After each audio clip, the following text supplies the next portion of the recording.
गासिखौ रन्जन दैमारियाबो गगोन नायबाय थाल' नोंसोर टाइम थारिख आं होनो हायालै जायखिजाया रायलायबाय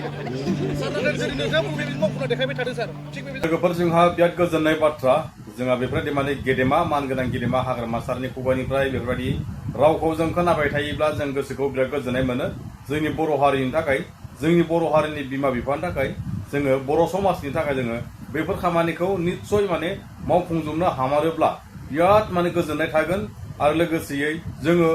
जाय बायदिखौ हास्थायनानै दंमोन लोगोसे दिनै मोगथां महराव नुगासिनोबो दङ लोगोसेयै हाग्रामा सारा जेरै बाथ्रा बुंदों बेफोरबायदि मोगथाङाव देखायनो हायोब्ला जोंनि बर' समाजनि थाखाय बिराद मोजां जागोन ना लोगोफोर नोंथांमोना ससे क्लिपखौ नायब्ला मिथिगोन नोंथांमोना फेसबुकआवबो जेनेबा इउटुबफोरावबो नुदों जानो हागौ थेवबो माने बे भिडिअखौ आङो खनसे रिपिट खनसेआव हगारना होनाय जाबाय लोगोफोर नोंथांमोना ससे क्लिप भिडिअखौ नायब्ला मिथिगोन बिनि उनाव आङो डिटेल खोन्थाखौ फोरमायना होगोन नोंथांमोना ससे क्लिप भिडिअखौ नायलांग्रोदो गासिखौ रन्जन दैमारियाबो गगोन नायबाय थाल' नोंसोर टाइम थारिख आं होनो हायालै जायखिजाया रायलायबाय आरो नोंसोर मा सानदों बिनि डाबल गुन मावगोन आङो नायबाय था लोगोफोर नोंथांमोना एक्जाक्टलि जोंहा हाग्रामा सारनि बुंनाय रावफोरखौ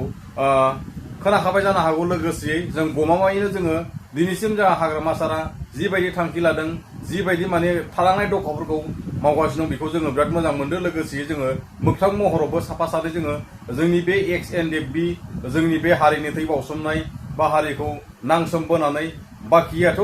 जेनेबा जिउ बांसिन खहा जाबाय लोगोसेयै जिखुनु रन्जन दैमारि सारजों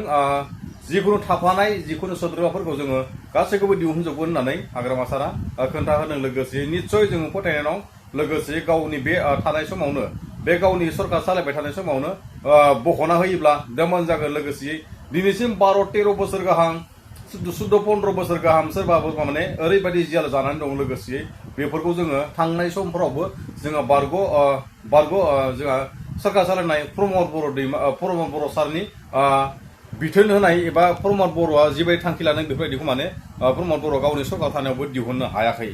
निस्सय नंगौ लोगोसेयै नैबे दा जोंहा थानाय बिपिएफ सरकार जा मानगोनां हाग्रामा सारा गाव जेरै थांखि होदों बेफोरखौ जोङो रोखायै खामानि मावनायखौ नुनो मोनदों लोगोसेयै जानांगौ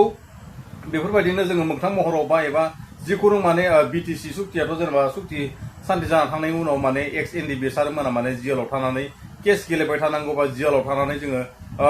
सहायबाय थानांगौ बा जेलाव थानानै माने एकदम माने खस्थ'यै माने जोबथि जानानै थाबाय थानांगौ निजिनिनो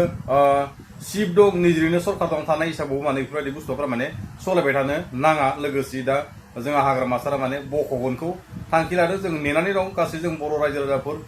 जोंनि बिदा फंबायफोर जिखुनु माने जायफोरा दिनैसिम फिसालाफोरा जेलाव जोबजानानै दं बिसोर माने दिनैसिम मोगथां महराव बिमा बिफानि मोखां बिब' बिनानावनि मोखां जिखुनु जाथि बंख'नि मोखांफोरखौ नुनो हायाखै लोगोसेयै नैबे हाग्रामा सरकार थानाय समाव दिहुननो हायोब्ला जोंहा बर' समाजनि थाखाय बर' हारिनि थाखाय जोंहा बिराद गोजोननाय फैगोन लोगोफोर नोंथांमोनाथ' भिडिअखौ एक्जाक्टलि नुखाबाय जानो हागौ आं दिनैनि भिडिअखौ बारा गोलाव खालामना लोगोफोर आं बे माने इन्टारेस्टेड भिडिअखौ आङो नोंथांमोनसे ससे क्लिप होना होनाय जाबाय लोगोसेयै जोंहा रायलायजोबखाबाय होनना बुंदों लोगोसेयै दिहुनगोन होननानै दा ससियेल मिडियानि थ्रुयै बुंनो हानायखौथ' नुखाबाय लोगोफोर गासै फेसबुकआव नुखाजोब्बाय आं दिनैनि भिडिअखौ दिनैनि भिडिअखौ आं बारा गोलाव खालामला लोगोफोर दिनैनि भिडिअखौ दिनै एसेयावनो फोजोबनोसै आरो नोंथांमोना सोरबा भिडिअखौ नायनानै मोजां मोनदोंब्ला साबस्क्राइब खालामना हो लोगोसेयै लाइक खालामना होबानो जाबाय लोगोफोर दिनैनि भिडिअखौ एसेयावनो लोगोफोर बर' हारि जिउल' जाथों